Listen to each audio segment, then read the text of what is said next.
Welcome to A1R Psychic Radio here on Moonstruck TV with Amanda Hall, Psychic, all the way from the Gold Coast.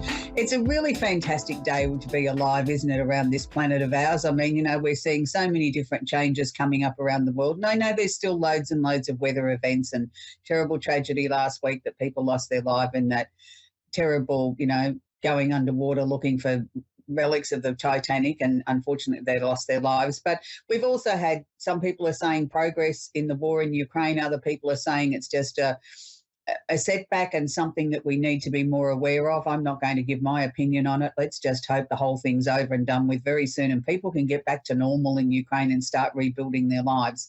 I think that's the most important thing that we can all hope for and pray for each and every day, that those poor people there can start to relive their lives again.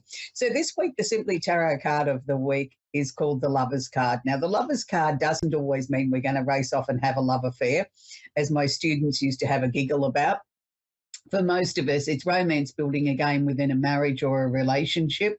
And more importantly, quite often, it's just the loving relationships that we could share with a friend or our family members, or even needing to bring a little bit more love and attention to ourselves. So it's a card of that sort of, yes, for those people that are seeking love, yes, it's the perfect card to say, yes, there's new romance coming into your life. And if you're already in an existing relationship, maybe it's time to do that something special to put some sparkle back into your relationship. It's sometimes we get so bogged down with work and day-to-day living that we forget to take a little bit of extra time and show our partners how much we really do love them and how important they are to us, and that we should never take anyone for granted. And this is also spills over into our friendships and our family relationships. We should never take people for granted. Saying something nice or giving somebody a compliment or just being, being there for somebody can be the importance of helping them understand that they are not alone, that there is people around them that do and love and care for them. And it's a lovely card to start the show with, the Lover's card. So, if you need to be sort of looking at bringing more love into your life, maybe this week's the time to start practicing that. So astrologically, we've got a pretty big show with what's happening astrologically at the moment. The sun's moved into its new home for Cancer for the month. So happy birthday to all the Cancerians around the globe. And there's so many wonderful Cancerian people. I mean, Princess Diana is one of the ones that springs to mind. What a beautiful woman she was, and caring and loving. And she epitomised what every Cancer person should be about. She was just so gentle and so caring, and yet at the same time very super strong. And a lot of people underestimated how strong she was. And that's something about the Cancers. They might carry their house around on their back and they might seem as if they're going sideways to go forward, but don't cross them, because they are super strong sort of people. So we've got the sun at the moment in Cancer until approximately July 22, and that will be our time of the year where we're all being asked to nurture ourselves a little bit more, take care of ourselves a little bit more. Here in Australia, because it's freezing cold and it's winter, it's easy for us to nurture and take care of ourselves a little bit more as we snuggle up under the warm blankets or sit by the fire or the heater or whatever and sort of complain about how cold it is. But for our Northern Hemisphere family, you've got the opportunity to get out and nurture yourself in the sun, get out in some fresh air, go for a picnic, go for a barbecue, spend some time in the great outdoors, exploring your own local environment. It's a time that's just as equally as nurturing for the soul, is to get outside and spend some time in the outdoors and recharge our emotional batteries that way. So wherever you live in this amazing globe of ours, make sure you do something special this week to sort of nurture yourself a little bit while the sun is in Cancer. Now, Mercury is also conjunct the sun in Cancer. So Mercury is the planet of communication. Mercury is asking us here to be maybe a little bit more gentle in our approach if we're going to approach a tricky situation or a family situation that may need attention. Sometimes you catch more flies with honey than you do vinegar. So, use that old adage of, if you've got something that you've got to say and it's an important conversation, maybe do it in a more gentle sort of approach instead of charging in like the bull in the china shop. Take a gentle approach and maybe you'll get a better result that way by doing that. And people will start to see things more from your point of view because you've approached it in a more sympathetic or less combative way, and you might get better results out of the issues that you're trying to resolve. We also have Mercury, I beg your pardon, we also have Venus, the planet of love and affection, is conjunct or holding hands Mars in Leo. Now, Venus is where we look for love in a chart. And for those people that are single and really wanting to attract somebody new in their life, not only did we have the Lovers card at the top of the show, but we've now also got Venus in Leo. Now, Venus in Leo says to me, get out there, strut your stuff. Make sure that if you're going to step out the door, that you look your absolutely fantastic best. And that means, always putting a good face on to attack the world, or to present yourself to the world with a smile on your face and a bit of beat in your step, and sort of make sure that you're going to places where you might be able to be seen. Venus here conjunct Mars says that we need to go to places that are high energy, where there's going to be loads of people, loads of activity, so you've got more chance of being seen. No point in going and joining some new hobby that's going to make you isolated or only with 4 people.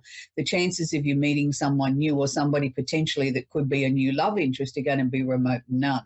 So we need to be getting out and about more. And I'm not necessarily saying you need to go to the local nightclub, but what I'm saying is go to places where people go, where there's bigger crowds, where there's more chance of meeting people, and you've got an opportunity to go out there and strut your stuff, look your best, get dressed up, take a little bit of extra time with your appearance. And, even men can take a little bit more time with their appearance, just making sure that their hair's done nicely and they've got a nice clean outfit on and they look their best. You always feel your best when you've got something on that's either new or something that you feel that you look good in.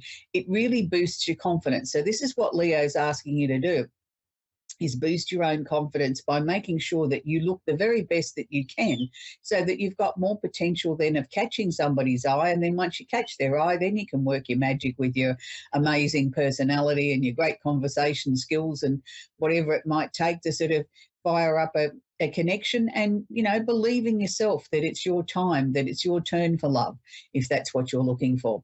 We also have Jupiter, the planet of expansion and opportunity, is sitting in Taurus. Now, with Jupiter sitting in Taurus, yes, it's going to be expanding opportunities for Taurians, Virgos and Capricorns, and also Scorpios, but it flows over to all the other signs as well. It's a time when it's asking us to really look at what is important to us, what are our value systems, what do we value the most, and make sure that we're shoring those situations up. It's also asking us to take a good, long, hard look at our finances.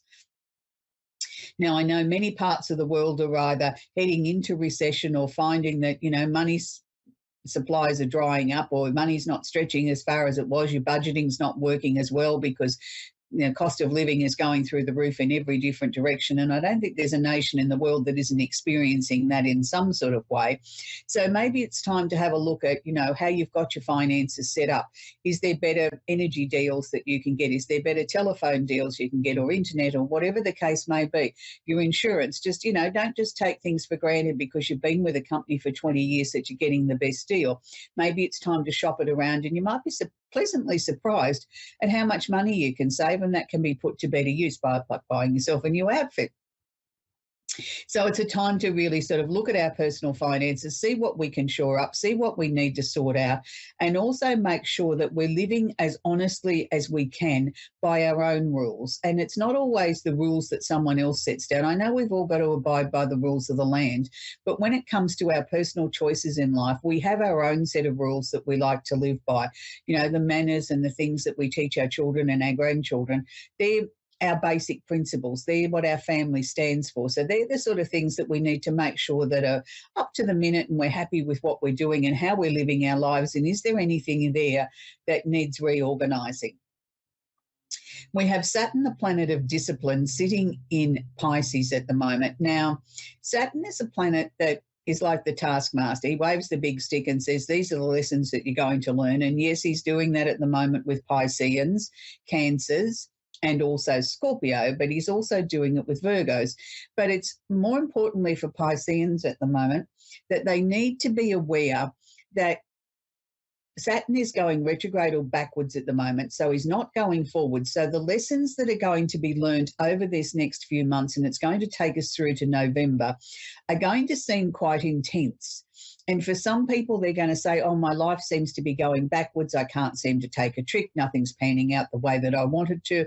So maybe the lesson here is Saturn's asking you to revise what it is that you think that's important to you, and maybe find some different or more creative solutions. Maybe you're on the wrong path. Maybe you need to look at things in a different way.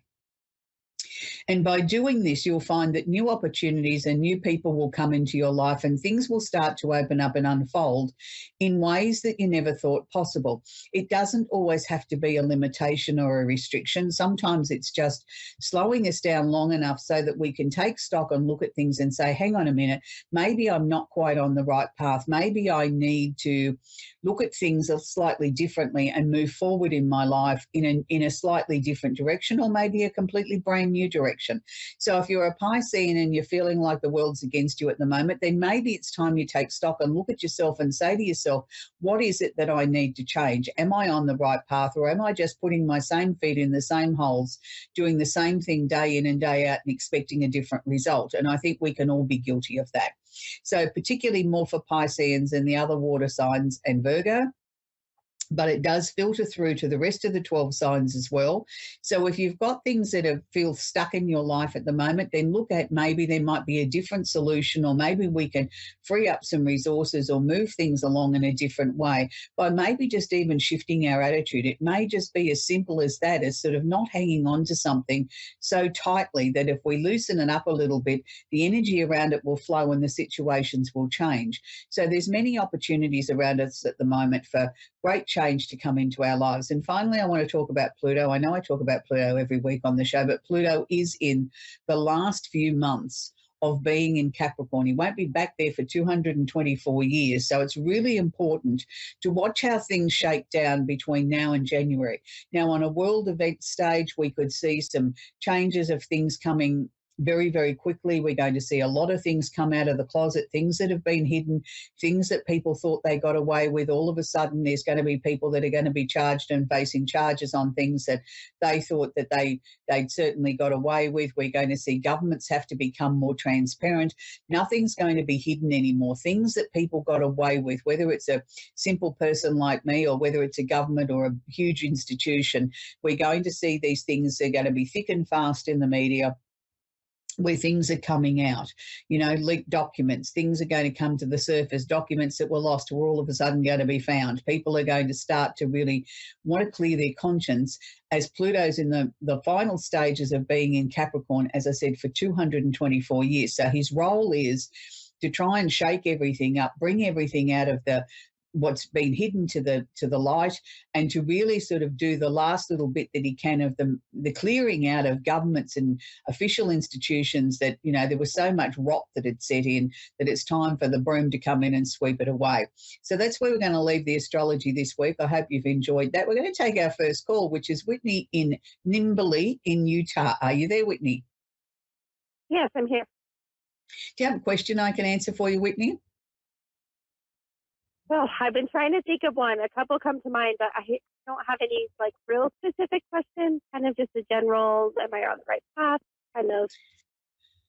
Okay, but it's easier for me if you've got something that you want to know about, whether you want to know about changing your job, about your relationship, whether there's going to be improvement in finances, just something that, because we've got such a limited time, I need something that I can zone in on. When people say I want a general reading, quite often then the information that comes through isn't, oh, that wasn't what I really wanted to know. I really wanted to know this. That's why I always ask if you have a specific question or a direction you'd like me to take the reading. Oh, for sure. I would say business. Kind of know if the business is, if it's going to be worth it, if it's going to go anywhere, the business that I've started. Okay. All right. I can see some changes coming up there around the business situation, particularly around August or September. Is there something on the drawing board that you're hoping to implement or bring in or bring forward around that time that you're hoping is sort of going to give the business a little bit more oxygen, sort of, give it a little bit of freshness? Yeah. I would say maybe some more employees. Okay. But I'm seeing sort of like, to me, it's like a major decision around August, September this year, whereby looking at this, it's not just, I appreciate hiring some extra employees is a major step forward. But this to me was sort of like as if we were bringing in some new product line or some new service or something we'd been thinking about for a while, but wasn't quite the right time. And now seems to be the time to sort of test the waters with this. I'm not saying don't bring on some new employees. I think they'll be very necessary as well. But I think as we move towards the final stages of 2023, I think there's going to be a real flurry of activity in the business, that things are going to be busier than they have been. And you're going to have to make sure that you've got a good solid foundation underneath you as you implement these new things to be able to sort of take on board the growth that's going to come. I don't want to see you have all this growth come through the door and then all of a sudden, hang on a minute, how do we cope with this? We need to be prepared for that. And it's a good feeling, because I feel you have worked very hard to get it to this point. To start to see things flourish is nice. And it's sort of like, it's not as if you haven't got your feet firmly planted on the ground. I believe that you have. I also sort of feel in 2024, because the business is going so well, and, you can never sort of say you can take your hands off the reins. But what I'm seeing is that you can sort of free a little bit of time up more for you, that, Whitney, that you can have a little bit more time to spend, towards your family and things that you like to do, where your 24/7 won't be just focused on the business. There'll be a little bit more Whitney time, which is nice to see. I also felt in about maybe 12 months from now, I think there's going to be a big decision about where you're living, whether or not you're going to stay where you're living or whether or not we're going to look for a new home. Either way, whichever decision you decide, whether to stay where you are and make some changes to where you are, or you decide to look for somewhere new, neither decision is wrong. It'll just be when the time comes, you'll explore every avenue, and then whatever your final decision is the right one. So I think you've got some really exciting times coming up ahead of you, Whitney. It's nice to be in a position of choice, and particularly when you start to see your dreams come together that you've worked so hard for and that you've put so much energy into. And, being in a business is literally, it takes over your whole life.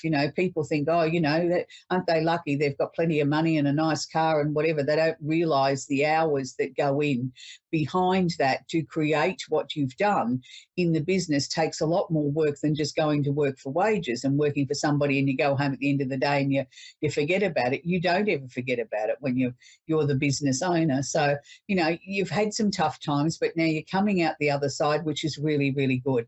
Whatever changes you've made, Whitney, to your health, now that could be something as simple as putting more vegetables into your diet or whatever you're doing, continue to do it, because I'm starting to see your energy levels really starting to come back again, back really rock solid like they used to be. You've always been a high energy person, but in the last 18 months or so, you've found that there's been pockets there where you've sort of felt a little bit lethargic and haven't felt your usual vibrant self. And it wasn't necessarily anything that you were doing wrong, but whatever the changes are that you've made, you've boosted that back up again. And that's really good to see, Whitney. So is there anything else I can help you with, Whitney? There is. I love all of that. I definitely noticed like the changes that I've been making, and that goes along with the business for my health. But there is a question that comes up, and I don't know.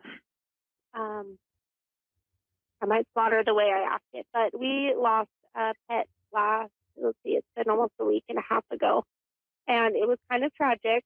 We aren't really sure what happened. I just had found him, and he was all bloody and whatnot. So I guess my question is there any sort of answers to what maybe had happened? Any sort of like comfort that I can get? Okay, I'm sorry for your loss. And it's always hard when you come across something like this and you don't have answers, because you question whether or not you could have done more. Was there something that you missed? Did I not do something right or whatever? All I'm picking up was around this. It was sudden. It was nothing that you could have done to prevent it. But I do feel that somebody else had a hand in this. It wasn't just a freak accident. It was like somebody did something wrong and it wasn't you. But I don't know that you're ever going to get the answers out of it. What I can say is that it was very quick, and they didn't feel anything. So if that's any comfort, I think that's probably a good thing, that they blacked out before whatever transpired, and they weren't consciously aware or didn't feel the pain. And that's probably the best thing I can say to you, Whitney. I mean, all you can do is just try and come to terms with it the best way you can, and know that you're not responsible in any way. You couldn't have prevented it in any way, and they are at peace now. So that's where we're going to leave Whitney in Utah. We're going to talk with Nancy now in Venice in Florida. Are you there, Nancy? Very good, thank you. A little raspy. Yes, sweetie. Do you have a question I can answer for you, Nancy? Yes, I would just like to know if my husband is happy on the other side. Okay, Nancy. Nancy, that's a really important question, and it's a question that I get asked quite a lot, that people sort of want to know that their loved ones, and particularly partners and husbands and wives or their children, are happy on the other side. Look, in all the years that I've been in this sort of work, Nancy, and it's a very, very long time now, I haven't had anybody come through to me and say, I hate it over there, or I'm not happy, or I'm not settled. And it's one of those sort of obscure sort of things. We that are left here on earth are the ones, I suppose, that are feeling the pain the most, in a way that we wonder, because we don't know what it's like on the other side. We hear people's interpretations or their version of what they think the other side's like. And, none of us, I mean, we've all been here before and we'll all probably be back again, but none of us consciously remember what it's like on the other side. So I can assure you that your husband's fine and happy on the other side. What I am picking up, was it a sudden departure? Was it something that he wasn't expecting? Because it took him a long time to come to terms with the fact that he was actually gone. He was really in disbelief, as I'm sure you were. But he's giving me a beautiful big pink bunch of roses. Normally they give me red roses, but he's giving me pink ones for you. So I don't know what that means, but that's what he gave me.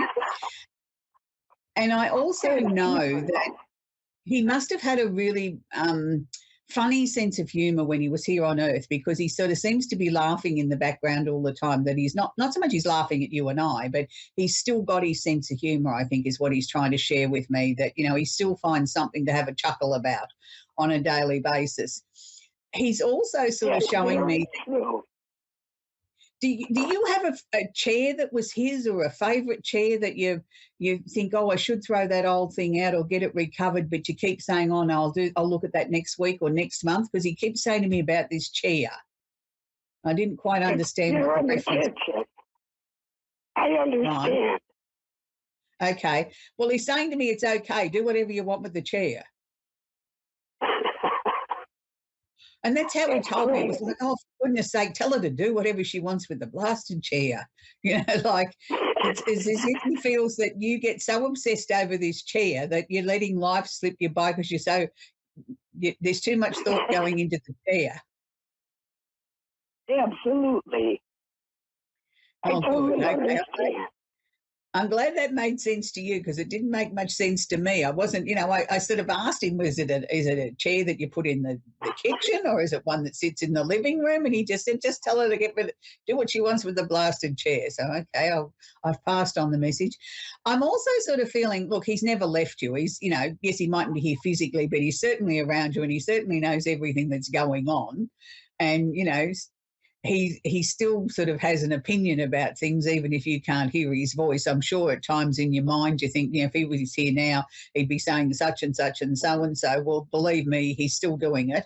So he hasn't, you mightn't just be able to hear those words, but he's still saying the same words, and he still loves you so deeply, and he just wants you to be happy. He just wants you to get on with your life. Don't worry about the blasted chair, and, have some fun. He wants to see you smile again. He feels that you don't smile enough anymore.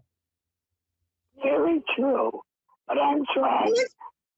Yeah, of course you are, sweetie. And look, I know what it's like to be widowed. I was widowed very young, and it takes a long time. And it's not something that people say, oh, you should be over it by now. There's no such time as you should be over it. You eventually find a place to park the pain, I think. I don't think it ever goes away. But, you put it somewhere and you sort of maneuver your way around it. And that's the best that you can do. And, it's nobody else is walking in your shoes, Nancy, so they can't say what you should or shouldn't do except your husband, and he's always been bossy. So, he's asking or he's demanding that you smile more. So, even just thinking about that or going back to what we've talked about today and about the blasted chair, that'll bring a smile to your face because he's still around, you're still bossing you around, still giving orders, still with that same cheeky sense of humour that he always had. So, that in itself is a comfort, I think, Nancy, to be able to know that he's still watching over you and he hasn't let go of you, and whatever decisions you make, he's happy with. So don't think that there's anything that you could do that is going to make him cross with you. But the main thing he wanted to get through besides the chair was that it took him a long time to come to terms with that he was gone. He had no intentions of going anywhere. It came as a huge shock to him. Wow. So, wow. Was it a sudden illness or something? Because he keeps saying to me, I wasn't meant to go. A heart attack. Right, okay. Yeah, well, he didn't share that with me. He didn't share with me a heart attack. He just said it wasn't my turn. I didn't jump the queue. He was very sick, but he didn't die from what his sickness was. He died of a heart attack. Right, okay. Yeah, because he just did, it took him such a long time. I'm not talking about weeks, I'm talking about months or even years to accept that he was gone. He kept arguing with them up there saying it wasn't my turn, I want to go back. And, he didn't have that opportunity. Anyway, Nancy, I wish you well, sweetie. We've come to the end of the show, and it's always hard for people when they lose somebody, as we speak about quite often on the show, and grief is a very personal thing. It's something that we never sort of really come to terms with. As I said, I think we find somewhere to park it, we put it in a spot that we revisit every now and then or every day or whatever, and it doesn't matter whether it's 5 minutes or 50 years. The pain doesn't go away. It's just you learn to manoeuvre your way around it. So this week I want to leave you with an old song, a song that I'm sure a lot of people will know it when they hear it and they think, oh, I haven't heard that one for ages. But I think it's a very appropriate song for people that miss people or are in loving relationships or just want to be in a loving relationship. And it's called Up Where We Belong by Joe Cocker and Jennifer Warnes. It's a beautiful love song. So until next week, enjoy your week. Bye for now.